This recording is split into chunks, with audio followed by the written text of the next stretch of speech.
encourage them honestly uchivaudza that you know what, my feelings enyu are important vana vangu, but and we take them seriously, but nesuwo tine mafeelings ofuti, we have to go tichibetserana, ngatifambei tese vana vangu, nenewo ndine mafeelings as well. Handingasacrifice kudzokera mumarriage yandakati handichada nekuda kwokuti mafeelings enyu vana vangu, even though tichiunderstand you really enjoyed kugara kwangu nadhedhi wenyu, but inini ndasingataenjoy vana vangu, so understand that. Put their feelings into words. Vana vanoda kuti vazive mafeelings avo anga ari mawords. Antoana. So I can see that you look like you're feeling sad, vana vangu, right now. You look like you're feeling sad.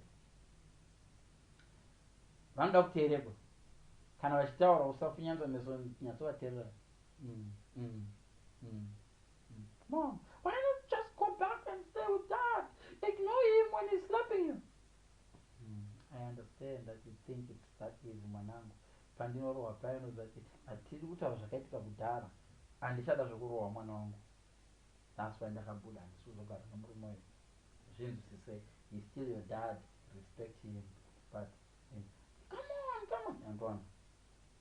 My feelings avo, make sure they are legitimate. You legitimize my feelings avo to sure my feelings evana vako uri kuvateerera and you're taking them serious. Vana ndozvavanoda. And tell them it's okay to feel unhappy when they feel unhappy, but also it's okay to feel happy and excited about the future. Uvaudze zvaunazvo vision, even isingaiti kuti vana mudati kuzotenga zimba zihombe, dzimwe dzenguva I hope ndichazowana murume anondida, wandichaita zvinhu zvese naye. Vana kundogara ndichivaudza, iko zvino vana vangu kana ndazoroora ka, ndaroora munhu wandofamba ndakabata ruoko, munhu wamaitora dhedhe zveshe vanomuda. I'm not saying ndasingadi mai venyu, but tatisina that inonzi chii, that soulmate thing yokuti you can, because vanhu vazhinji munodivorce ka, munobva mabvisa faith yese kuvana. Vana vazhinji vakazvarwa vakagara nemadivorce havadi marriage. A lot of them believe marriage is crap. Marriage is not crap. Marrying the wrong person is no crap. So vananga vazviziva, you know what, pandakaroora namama yenyu ndandichiri young, ndasa ndaziva kuti marriage inoitirwei. Tell us, daddy, marriage inoitirwei. Give them an opportunity to ask you that and explain. Marriage inoitirwa kuti ugare nemunhu waunodisisisa, muchinzwanana, muchicommunicata, munhu wokuti munoita majokes muchiseka, kwete munosadza rivairumba ana anofonera mwana akusei, we want to the remote. Tsvakana uri munhu anofarira zvegym mwanangu, tsvaka musikana anoita zvegym, modanana muchiinda mese kugym mwanangu. Zvokuti mai vanomboenda all night prayer, iwe uchienda all night club, all night prayer. Tsvaka munhu wamunoinda mese all night prayer, tsvaka munhu wamunoinda mese all night club. Kona mwana achizvinzwisisa izvo, vana vanzwisisa. And be very very sure kuti unovaudza chii chakaita kumurambani. And when you do that, make sure you don't repeat that mistake with a new partner. Vamwe venyu vanoti baba venyu vasingandirespect, and wobva watodaro usiku ihwouye nerimwe zirume risingakurespect. How do you know kuti murume hakurespect? Ukaona murume anobvuma kuuya uzorara pamba pako asati aintroducewa kuvana properly, achizati hafa akakuroora, iye hakurespect. Murume chachai anobva kuvanhu haauye pamba pane mwana achizati hakuroore. Hapana munhu a good dad anoda kuconfisa vana veumwe munhu. Ina zvokuti ukaona watondintrodusa kuvana vako shambarika, you are in for the wood. Ukaona ndikauya ndongovati ndiuncle, vamwe vanoti haingouya kumba vangu vanenge varara. It's very stupid. Vana vanozviziva kuti kune murume apinda. It's very very bad. And vana havadi kunyeberwa. Vana havadi kunyeberwa. Inini vana vangu ndichagara 4 years ndisina kana iwe, don't lie to the kids. Vana ngavaudzwe mom will date at some point.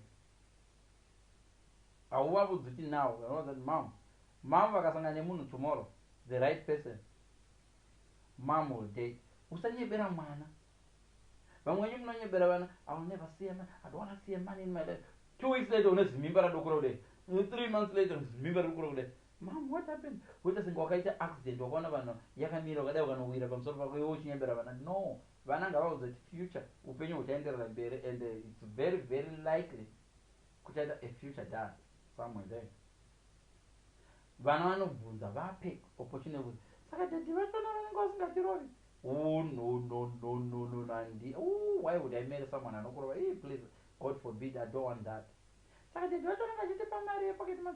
Oh, yes, I hope you'll be rich. Hey, imagine if he's a millionaire, he buys you a Ferrari. Yeah! Shana Zifara. Saka the director, Vananda assurance. The new person in your life, Marco, is he real? Is it gonna make you happy? Mom, are you gonna be smiling all the time? Will you be going holiday? Oh my God, yes, I want to marry someone who will be taking us holiday. Will be taking us holiday or will be going holiday with. Really? Vananga vasani kuimagine. You'll find that zvimwe zvamusingazivi zvinoita vanaka kuti pamunenge makadivorce papa any man anotaura newe is a potential step dad. Havakuvudzi zvavana vanoda kutoziva is he the one. Iwewo vananga vanogoziva iwe colleague. No. Any man, even phone call. Zvana zvangu zvazvada kudzidza sisi misi wechikomana chachiri chisitende mama vangoti phone. Dad, I saw mom's phone. There was someone who said, hey baby, don't tell me son. She's free to go now. Your mom decided to move on. And guess what? She's still single now. Vana vano, my way. Mwanangu oda system kundibudza everything that mom does. Kids are very smart. Why don't that? Mom looks very troubled. She just goes to her bedroom and sleeps. Trust me, she's not on the phone. She just sleeps. It is stress guy. Vana vano she pass information to other partner. She pass information to other partner. Don't encourage it because unopedzera wazvistresa unopedza vanokufeedha neinformation. So ende zvinobva zvaita senge uchiri kuda munhu wakasiya wewe. This is what I'm telling you now. When going through divorce, make sure you've decided and you know where you're going. Because vana vachada kuziva where they're going. Offer them support emotionally, physically, even financially. Support vana.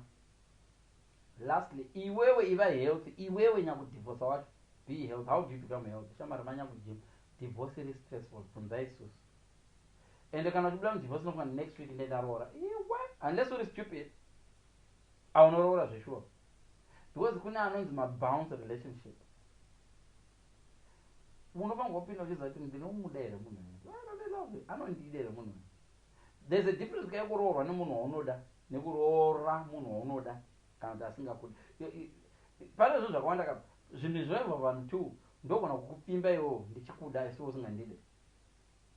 Kana ndokupimba iwo uchindida asi ndisingakudi. Just because ndakupimba zvoro ndokuda. So dzimwe dzenguva ndogona kukupimba iwo ndichikuda asi usingandide. Check out une liwe yekuti uchazondida pamberi apo.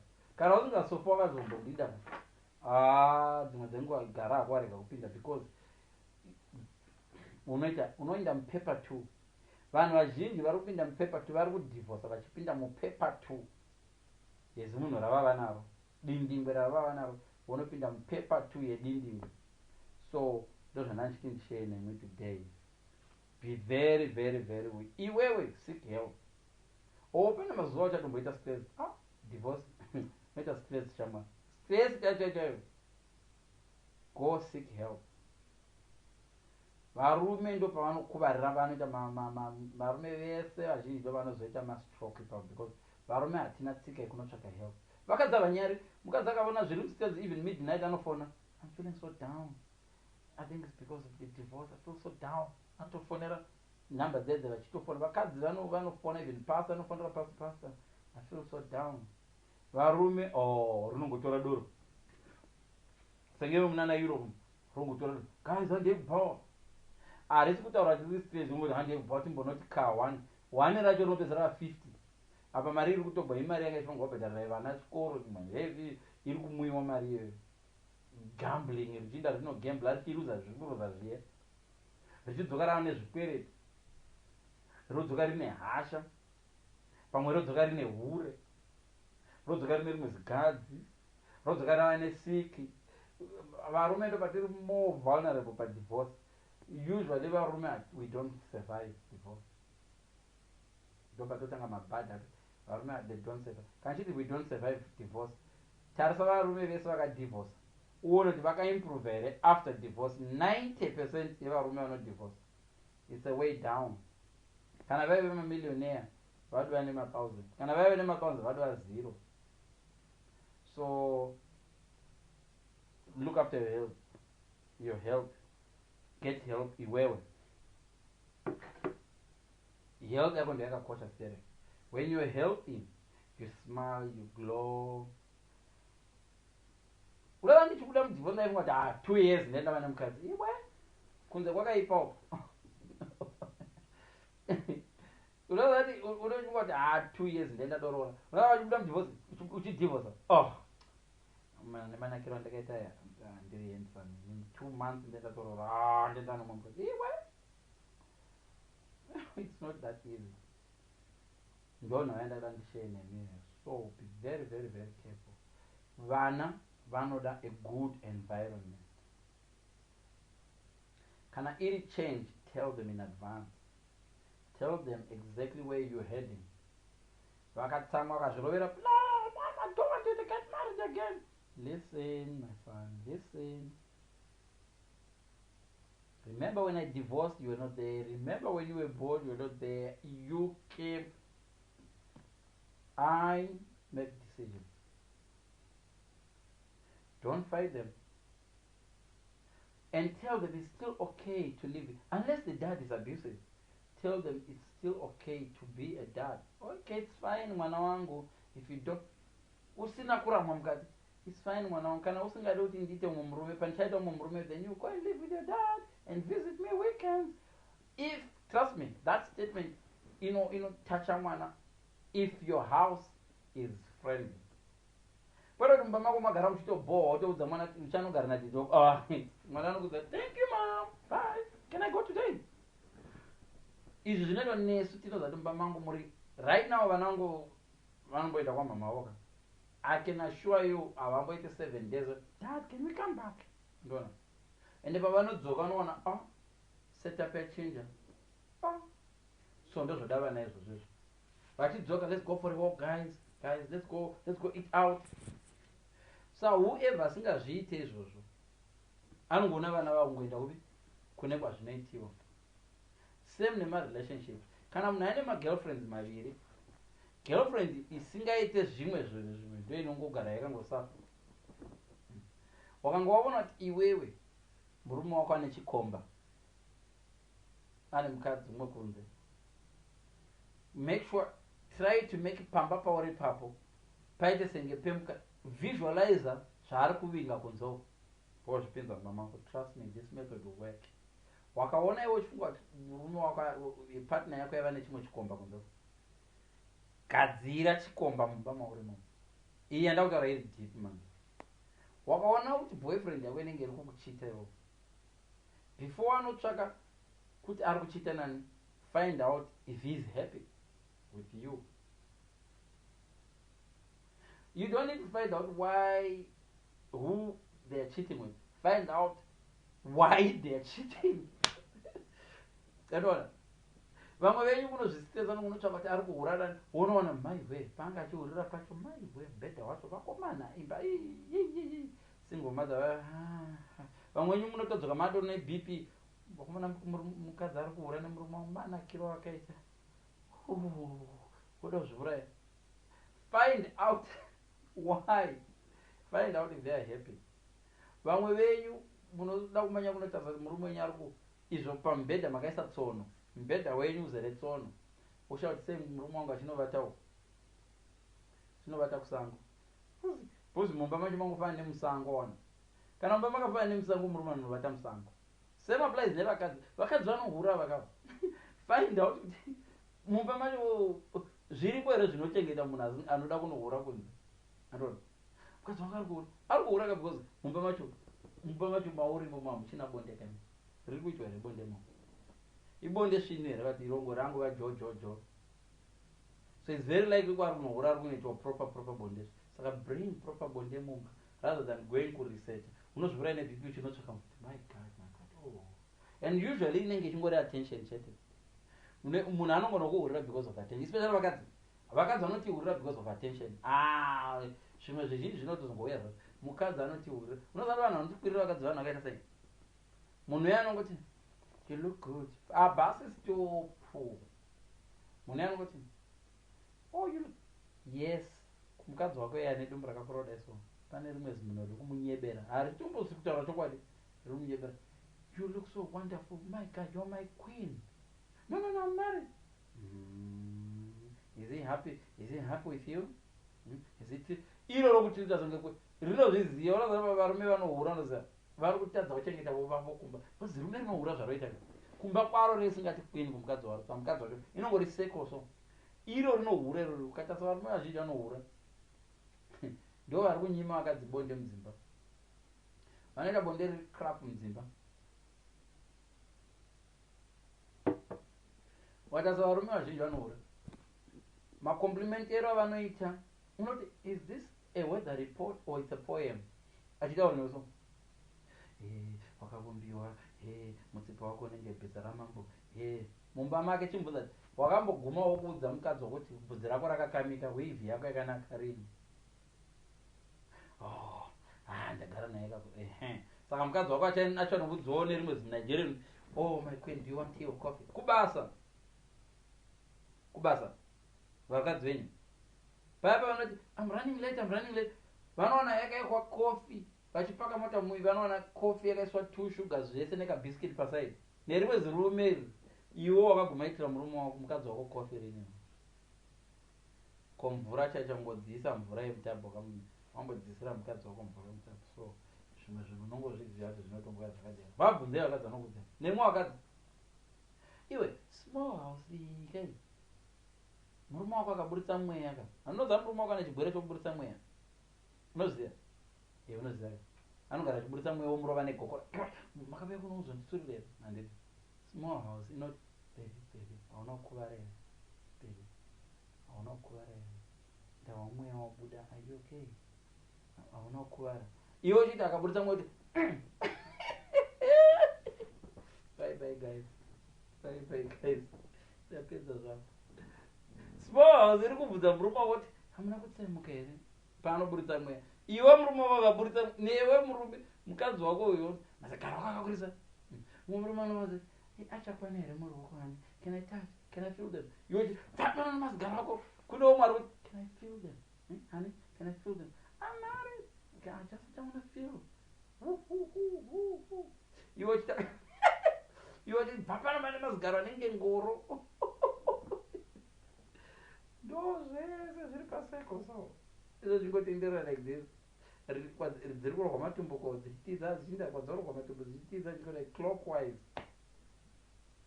Ndo life yacho. Perfume chaichai. Fa. Wozoona mukadzi wako ine mwe vakadzi kuti kunesisive unoza dzimwe dzenguva so.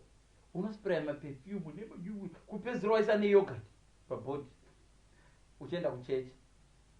Kana umuso unosera pamba perfume yacho autombozi inogara pai. What you're actually saying is this. Psychologically what you're saying is this. Mumba ugere nedangwaza. So you don't need to look good for this guy who is in there. You want to look good for those guys at church. Those vanongochitaura indirectly. Indokamboona umwe munhu anongomuka makuseni achiisa makeup so. Murume akachifunga danira somewhere. Murume wako kubvunza kuti what are you doing? Where are you going? No baby, ndambo kunakira womuno. Try it women, try it. Usazoni makaudzwa nei? Try it. If you're married, imbomuka ugeze uchene chako choita singorunda kumashopa. Usina kunoenda. Urozisketso kuti bam shot kuti ga. Murume wako kuti asi kune kwaroda kuenda. Kune kwaroda kuenda. Unozati maZimbabwe sinoti munhu akageza unoza muZimbabwe uroda indepi. Hazona muzvinzwa. Mazimba. Tatiwa nesisi tinoteka tokuri tine ubaranzi. Munhu akamuka akageza zvikanaka nekuno. Where are you going? Akakuudza kuti munhu wese anongogeza achienda. Unoda right now ndakageza like this. Handinambobuda muno ini. That's how I dress in my house. Don't measure top to bottom. Ndichinwe right now. Ndaspray isemi yake. Ndikaspray Tom Ford. Asi ndiri munhu andambobuda handina kana visitor. Make it a habit. So dzimwe dzenguva unoona munhu so achibva kuchechi uinde musindi so ungati achigeza makeup so ungati ageza mbambaira singe kuita redi kuti singe munhu asuka vanozamba mbambaira dzekumusha dzedze ukadzisuka zvidhichirosara no kana wakurara pepe. So varume vano you look good kunze uko uya mumboti gava kana vabva kuchechi vatarise vakadzi vanoti rimwe zidhezi kuti gava rinoti bha rakadai so ndo mune murume waunogara naye permanent. Vasingagari newe permanent vari kuona ka lovely lady vakarova tight top. So sometimes kana une munhu wanodana naye that's why vakadzi vanozozvidzisika because kana ndiye munhu wandodana ndokuti veveni mbonipfekerawo zvetight ndinipfekerawo t-shirt inoti bate but wakwawo ndokupfeka zidhire zvokuti gova handiti vanhu. You are trying to cultivate understanding. Know that this understanding and yakanonoka kuuya. I don't know. If I understood love the way I understood now, ndichiri my 20s. Then ndine mu perfect marriage because mufungo wangu wakato ndandakadzima. You know what? Many people look good for church. A lot of you ladies, you dress kuma weddings. If any, you need to dress like that mumba. Zimwe dzenguva unozati ndazvo tarisisa munhu ari kuhura unless ari ma extreme. Tarisa mumwe munhu ari kuhura ari kukutorera murume so. Wotora hembe dzakapfeka idzodzo wodzipfeka kana muri same size. Amire wakamukunda nekure. Trust me. Tora matights akapfekwa nemunhu wawana achifamba nemurume wako umaise pabhodhi yako apo izvezvo in your brain unoziva munhu awakambohurirwa naye nemurume wako. Tora hembe dzaiva akapfeka upfekewo. That's the only difference. Dzimwe nguva garo charo une garo rakakura kudarika rake wakadhonzwa wakatopenga zvako but iwe kana uri mumba tora pindai mudzimba dzenyu idzodzo mutore hembe dzese dzimwe dzisina basa rese mazipija mamwe mapijama munorarama munorarama makapfeka tracksuit wotochidzingirigwa wakapfeka tracksuit ungatidzokurota tachimhanya because vata wakashama famba wakashama kana une murume wako zitauro kurura famba wakashama. Murume ngaafile guilt paanonohura so. Do you know what varume vese vanofila guilt kana vabva kunohura? Nevakadzi vanohura vanofila guilt unless vazotsva pano hanzi nebhaibheri mwoyo unotanga ukaita chitadzo so hane yorova titangouya kuuk tikatasa ungotasa kusvika wazojaira manjero zvoti ava vatadzi chaivo nyangwe kudo wakudokwanisa kudownloada pono uri muchechi newifi yemuchechi madhimoni azozara pauri manje wakwanisa kana kudownload foni yako ine gospel ine nziyo dzechechi ine dzanampofu ine pono ine foni inodzima kuti kufriza kudai ingatadza nekufriza yakazara ine pono zviri kubva foni dzemakristu ine 5 gig pono. Unoona achitotenga mukristu achinotenga ndoda foni ine memory. Hapana bhaibheri rari kudownload apa ine bhaibheri ndo nhau iripo nhasi ndoda kudzati nzwisisai kunoko ndangoya kuzoita live kunoko bozi ndabhlokwa futi hai ndadova ndonga kuzuka kutondiziva anongoblock ungopa main account yangu and ndokune mafans angu akawanda ndokune vanhu vanondifollow but this I will share kupage so vanongondozondiona kupage. So if you're not following my page start following my page now. YouTube I'm doing a screenshot of this ndoisa kuYouTube so you're safe guys. Tambotandara nhasi mondipa mamwe matopics kazvichida but inoyi I hope ndabetsera makawanda but madzidza zvakawanda kana musina kudzidza muchazodzidza next time. Garai nevana venyu zvakanaka. Make sure vana venyu havasi kuexperience mabig changes in life. Vana havadi change kana nesu hatidi change kubasa. Imbocheka kubasa kwako right now vangu yakati okay matables akufesa everybody now takupedza basa na2 but munhu wese ngave kune na8 magwadzigwa unoita nazvo zvinokuiritira zvoko pamwe anotoresigna. From now onwards each client yaunenge wapedza kutaura naye nyora pasi zita rayo uchidiwo dhinda vanhu havadi izvo change inongorwadza basi. Same applies nevana. Vana havadi change yakanyanya, so if you're divorcing make sure it's as smooth as possible. You don't change much of their routine and you do it without changing many things all at once.